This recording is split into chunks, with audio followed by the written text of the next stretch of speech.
नमस्कार बच्चों, विद्यालय की ऑनलाइन क्लास में आपका स्वागत है। आज तक की ऑनलाइन क्लास में हम कक्षा 10 के भौतिक विज्ञान विषय में चैप्टर प्रकाश में प्रकाश के परिचय को पढ़ चुके हैं। पिछली क्लास में हमने प्रकाश की डेफिनेशंस तथा प्रकाश की प्रकृति को पढ़ा था। आज हम क्या करेंगे, प्रकाश के परावर्तन के बारे में अध्ययन करेंगे और देखेंगे कि समतल दर्पण तथा गोलीय दर्पण किस प्रकार से बनाए जाते हैं और ये किस प्रकार से वर्क करते हैं। तो आज का हमारा उद्देश्य क्या होगा, हमें प्रकाश की जो घटना है, प्रकाश का परावर्तन, रिफ्लेक्शन ऑफ लाइट, उसे स्टडी करना है। आइए शुरू करते हैं। प्रकाश का परावर्तन सबसे पहले हम इसकी स्टडी करते हैं। परावर्तन का जो मीनिंग होता है वह होता है इंग्लिश में reflection, reflection of light, reflection of light. इसे हम कैसे समझेंगे, जब आप एक समतल दर्पण को, समतल दर्पण जो कि आप घर में अपना चेहरा देखने के लिए यूज में लेते हैं, वह समतल दर्पण है। उसमें क्या होता है कि जो आपका कांच की जो सतह होती है उसके पीछे पॉलिश करके इसे बनाया जाता है। तो आप जब समतल दर्पण को धूप में ले जाते हैं और धूप के अंदर जब उसे रखते हैं और उसे भिन्न भिन्न कोणों पर घुमाते हैं तो आपको एक फ्लैश या चमक दिखाई देती है। ये प्रकाश के परावर्तन को प्रदर्शित करता है। इसी प्रकार यदि आप किसी धातु की सतह को धूप के अंदर रखते हैं तो धातु की जो ऊपर वाली जो सतह है वो हमें चमकदार दिखाई देती है। ये भी प्रकाश के परावर्तन के कारण है।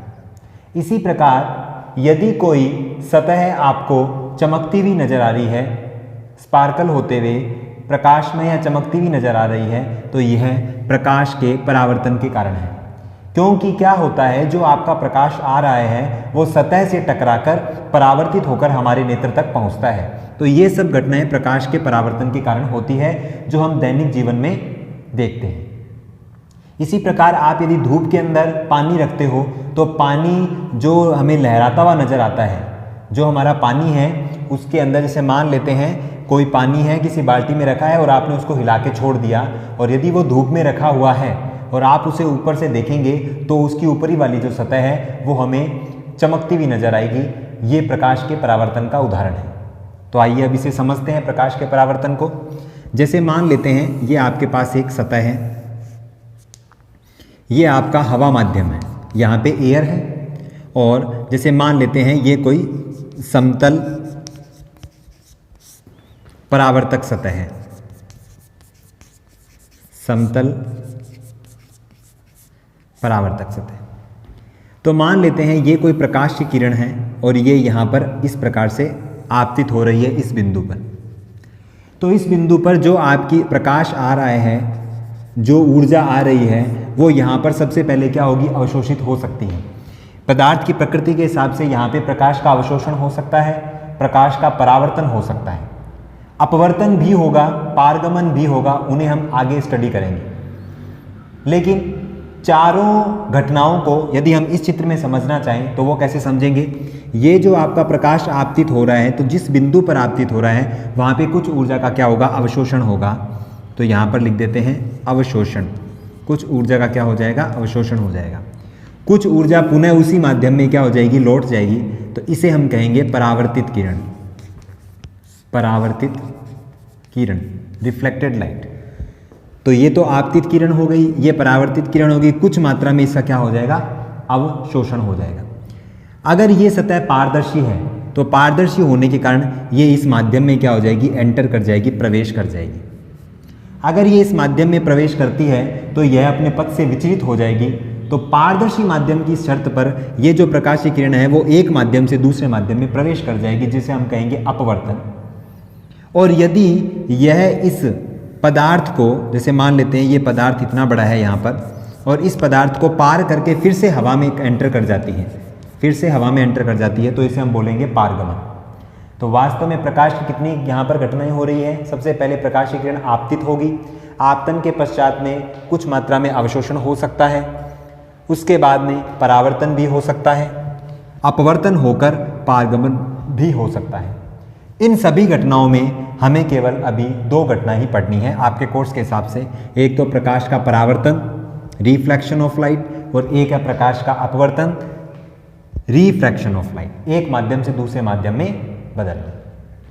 अभी जो हमारा टॉपिक है वह है प्रकाश का परावर्तन। तो प्रकाश के परावर्तन को हम कैसे समझेंगे? जब किसी माध्यम में प्रकाश की किरण गमन करती हुई किसी परावर्तक सतह से टकराकर पुनः उसी माध्यम में लौट जाती है, तो इस घटना को हम क्या बोलते हैं? प्रकाश का परावर्तन या रिफ्लेक्शन ऑफ लाइट। और इसके दैनिक जीवन में जो 3-4 उदाहरण थे वो मैंने आपको बता दिए। अब हम क्या करते हैं? परावर्तन के नियमों को स्टडी करते हैं कि परावर्तन के नियम क्या हैं। तो परावर्तन का जो पहला नियम है, फर्स्ट नियम, वो क्या है? जैसे ये आपके पास में एक परावर्तक सतह है, यहाँ पर लिख देते हैं परावर्तक सतह, और ये मान लेते हैं कोई दर्पण की सतह है, मिरर, ठीक है ना। ये जो आपका समतल दर्पण है वही हम यहाँ पर ले रहे हैं, ये इसकी सतह है। यदि आपकी कोई प्रकाश की किरण किसी परावर्तक सतह पर आपतित होती है, तो जिस बिंदु पर आपतित होगी हम वहाँ पर एक काल्पनिक अभिलंब खींचेंगे। इसे मैं नाम दे रहा हूँ अभिलंब, परपेंडिकुलर। तो जिस कोण पर यह आपतित हो रही है उसे हम बोलेंगे आपतन कोण। कौन सा कोण बोलेंगे? आपतन कोण। यहाँ पर मैं लिख देता हूँ I = आपतन कोण। इंग्लिश में इसे कहते हैं इंसिडेंट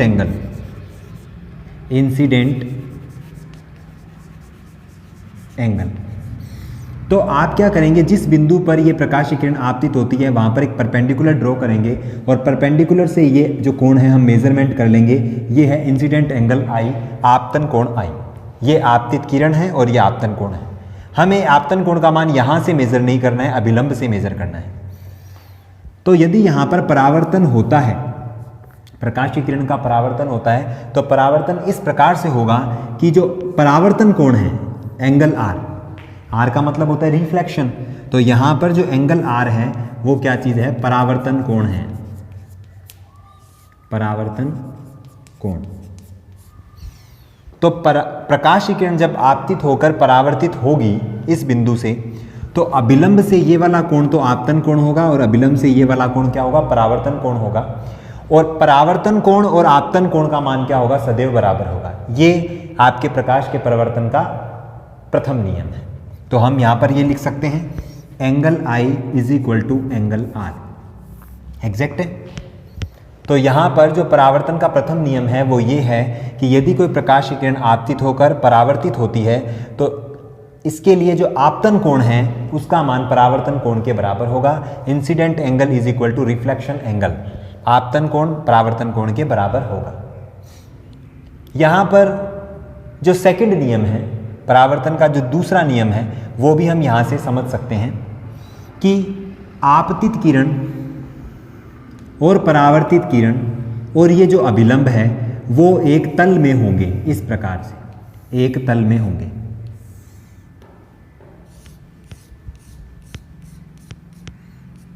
इस प्रकार से हम एक काल्पनिक तल बना लेते हैं।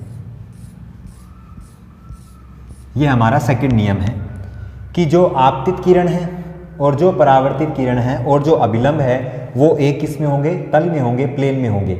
ऐसा नहीं होगा कि आपतित किरण इस प्रकार से है और परावर्तित किरण इस डायरेक्शन में चलेगी, वो उसी तल या प्लेन में रहेंगे। ये आपके परावर्तन के नियम हो गए, फर्स्ट नियम और सेकंड नियम। यहाँ पर हम देख सकते हैं कि जो प्रकाश का परावर्तन है वो कितने प्रकार का होता है। प्रकाश का परावर्तन 2 प्रकार का होता है। यहाँ पे जो आपका परावर्तन है वह कितने प्रकार का है? परावर्तन के 2 प्रकार हैं।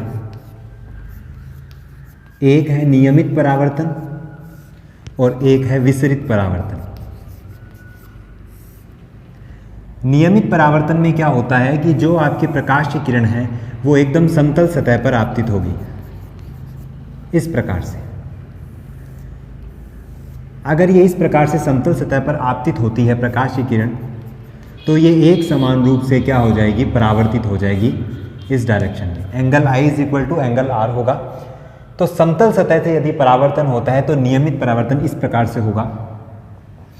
और इसके अंदर हम देख सकते हैं कि जो आपका समतल दर्पण होता है, जब उसे धूप में रखा जाता है और भिन्न भिन्न कोणों पर हम उसे घुमाते हैं, तो हमें उसकी जो चमक है या फ्लैश है वो दिखाई देती है। विसरित परावर्तन में क्या होता है, आपकी कोई भी सतह खुरदरी होगी, समतल नहीं होगी। इस प्रकार से वो क्या होगी, खुरदरी सतह होगी। तो यदि ये प्रकाशीय किरण इस डायरेक्शन में आ रही है तो इसका परावर्तन इधर हो जाएगा, ये इधर आ रही है इसका इधर हो जाएगा, ये इधर आ रही है इसका इधर हो जाएगा। इसका मतलब जो प्रकाशीय किरण आपतित हो रही है वो सतह किस प्रकार की ले रहे हैं हम, खुरदरी सतह ले रहे हैं। यदि कोई खुरदरी या रफ सरफेस है तो उस पर यदि प्रकाशीय किरणें आपतित हो रही है तो इस प्रकार से परावर्तित होंगी कि वो अलग अलग डायरेक्शन या भिन्न भिन्न दिशाओं में जाएगी। ये प्रकार के प्रकाश के विसरित परावर्तन को प्रदर्शित करता है। तो प्रकाश का परावर्तन नियमित और क्या हो गया, विसरित हो गया। विसरित परावर्तन में ही हम एक स्टडी और कर सकते हैं जिसे हम कहते हैं प्रकाश का प्रकीर्णन। प्रकाश का प्रकीर्णन। प्रकाश के प्रकीर्णन में क्या होता है कि जो प्रकाश की किरण आपकी गमन करती हुई आ रही है वो यदि किसी वस्तु पर आपतित हो, जैसे मान लेते हैं मैं यहाँ पर एक अणु ले रहा हूँ, मॉलिक्यूल ले रहा हूँ, ये क्या करता है, पहले इस ऊर्जा को अवशोषित करेगा और एक समान रूप से चारों दिशाओं में इसको क्या कर देगा, फैला देगा, इस प्रकार से। तो इसे कहते हैं प्रकीर्णन, स्कैटरिंग। तो प्रकीर्णन में क्या होता है, जो प्रकाश की किरण आएगी वो क्या करेगी, सबसे पहले जो मॉलिक्यूल्स होंगे, जो आपके अणु हैं, जो आपकी एक वस्तु है, उसके ऊपर आपतित होगी। जब वो उसके ऊपर आपतित होगी तो सबसे पहले ऊर्जा का अवशोषण करेगी एक समान रूप से, और अवशोषण करने के बाद में एक समान रूप से उसको क्या कर देगी, फैला देगी या क्या कर देगी, परावर्तित कर देगी। तो ये जो प्रकीर्णन है इसे हम समझ सकते हैं। प्रकीर्णन का दैनिक जीवन में उदाहरण है कि आकाश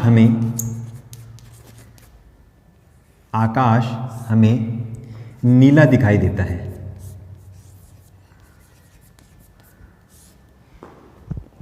इसमें क्या होता है कि जब आपका सूर्य से आने वाला जो प्रकाश है वो वायुमंडल की परतों के अंदर क्या करता है, गमन करता हुआ हमारे तक पहुंचता है, तो वहां पर वायुमंडल के जो अणु हैं, गैस के जो मॉलिक्यूल हैं, उनके ऊपर ये प्रकाश की किरण आपतित होती है।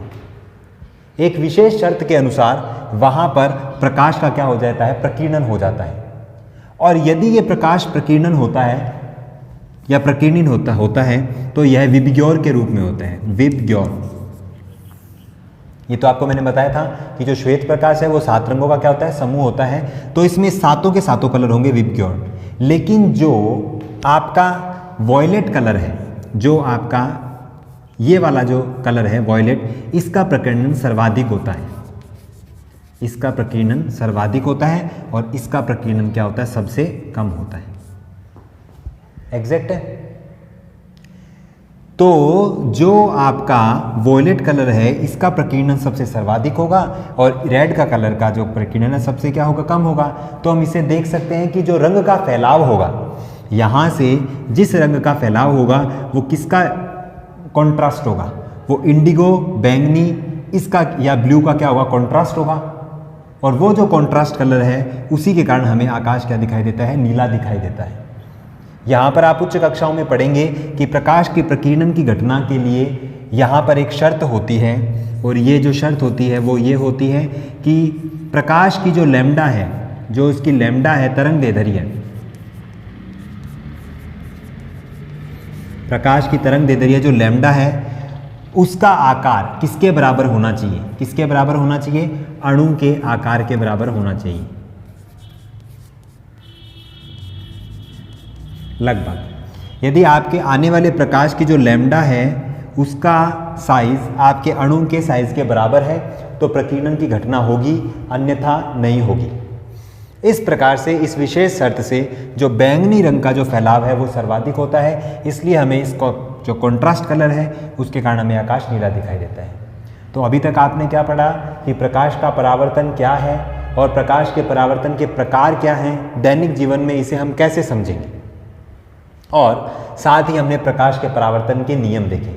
नियमों में सबसे पहला नियम क्या है, आपतित किरण, परावर्तित किरण और अभिलंब तीनों एक तल में होंगे। और जो सेकंड है उसके अंदर है कि यदि परावर्तन समतल सतह से होता है, नियमित परावर्तन होता है, तो उसके लिए एंगल आई एंगल आर के क्या होगा, बराबर होगा। यदि हम इस पर बेस्ड एक क्वेश्चन उठाएं तो इस क्वेश्चन में हम देख सकते हैं कि यदि मान लेते हैं एक सतह पर प्रकाश की किरण अभिलंबवत आपतित होती है इस प्रकार से, तो जिस बिंदु पर आपतित हो रही है मैंने कहा था वहीं पर ही क्या खींचेंगे, हम अभिलंब खींचेंगे। अभिलंब ड्रॉ कर लिया, तो ये टकरा कर वापिस उसी डायरेक्शन में चली जाएगी। तो इस स्थिति में जो एंगल आई और एंगल आर होगा वो कितने होंगे, 0 होंगे, क्योंकि आपको पता है कोण हमेशा हम कहाँ से मेजरमेंट करते हैं, अभिलंब से करते हैं, और यहाँ से कोई भी एंगल का निर्माण नहीं हो रहा है। तो एंगल आई एंगल आर कितने हो जाएंगे, 0 हो जाएंगे। आप इसे नोट कर सकते हैं। अब हम देखते हैं कि दर्पण कितने प्रकार के हैं। तो यहाँ पर लिख लेते हैं समतल दर्पण, समतल दर्पण, और यहाँ पर लिख लेते हैं गोलीय दर्पण, गोलीय दर्पण। समतल दर्पण में क्या होता है कि आपके पास जो कांच की एक प्लेट होती है, ग्लास की प्लेट होती है, उसके पीछे हम क्या कर देते हैं, चांदी की या एल्यूमिनियम की पॉलिश कर देते हैं। तो इससे क्या होगा कि जो प्रकाश यहाँ पर आपतित होगा वो इस परावर्तक सतह से परावर्तित होकर पुनः इसी माध्यम में लौट आएगा। लेकिन यदि यहाँ पर पॉलिश नहीं करते तो ये प्रकाश की किरण यहाँ से अपवर्तित होकर यहाँ निकल जाती। तो ये हमारा समतल दर्पण है। यदि आप देखें कि जो समतल दर्पण है उससे प्रतिबिंब का निर्माण कैसे होता है, तो आप घरों के अंदर अपना फेस देखने के लिए जो दर्पण यूज में लेते हैं वो समतल दर्पण ही होता है। तो इसके अंदर क्या होता है कि जो हमारा राइट पार्ट होता है वो लेफ्ट में कन्वर्ट हो जाता है और लेफ्ट पार्ट क्या होता है, राइट में कन्वर्ट हो जाता है। ये आपको पता ही है। लेकिन जो प्रतिबिंब है वो बनता सीधा है। हम यदि सीधे खड़े हैं तो हमारी चेहरा उसके अंदर सीधा ही दिखाई देगा, लेकिन लेफ्ट का राइट और राइट का लेफ्ट हो जाएगा। ये इसके प्रतिबिंब के गुण होते हैं, ये हम देख सकते हैं। लेकिन प्रतिबिंब सीधा होगा। दूसरा, ये जो प्रतिबिंब होता है इसे हम पर्दे पर प्राप्त नहीं कर सकते। तो जो प्रतिबिंब पर्दे पर प्राप्त नहीं होंगे उन्हें हम आभासी प्रतिबिंब बोलेंगे, या ऐसे बोल देते हैं कि जो प्रतिबिंब दर्पण के पीछे की साइड बनेंगे, दर्पण के पीछे बनेंगे, वो आभासी होंगे और उन्हें हम पर्दे पर प्राप्त नहीं कर सकते। और जो प्रतिबिंब आभासी होते हैं वे सदैव ही सीधे होंगे। तो यहाँ पर छोटे छोटे मुख्य बिंदु हैं। इन मुख्य बिंदुओं को मैं यहाँ पर लिख रहा हूँ। समतल दर्पण के लिए बात चल रही है। तो यदि मैं यहाँ पर एक समतल दर्पण बनाऊँ, ये समतल दर्पण मैंने बनाया और ये मैंने मान लेते हैं कोई वस्तु रखी, ये कोई वस्तु है AB। यहाँ पर हमारा मानव नेत्र है। मान लेते हैं ये प्रकाश की किरण यहाँ पर आपतित हुई और परावर्तित होकर यहाँ पर गई। एक दूसरी प्रकाश की किरण यहाँ पर गई और यहाँ पर क्या हो जाएगी, परावर्तित हो जाएगी। एग्जैक्ट है, अलग अलग एंगल से ले लिया। तो जब ये प्रकाश की किरण यहाँ पर हमारे नेत्र तक पहुँचती है तो हमें ऐसा लगता है कि ये प्रकाश की किरणें पीछे से आ रही हैं, इस बिंदु से। तो इस चैप्टर में जहाँ पर प्रकाश की किरणें परावर्तित होकर मिलेंगी या मिलती हुई प्रतीत होंगी, यहाँ पर वास्तव में नहीं मिल रही है, हमें इन्हें मिलाने के लिए इसे पीछे की तरफ बढ़ाना पड़ रहा है। जहाँ पर 2 या 2 से अधिक प्रकाश की किरणें मिल जाएंगी उस बिंदु पर प्रतिबिंब का निर्माण होगा। तो यहाँ पर प्रतिबिंब का निर्माण इस प्रकार से होगा। यहाँ पर प्रतिबिंब बनेगा B' A'।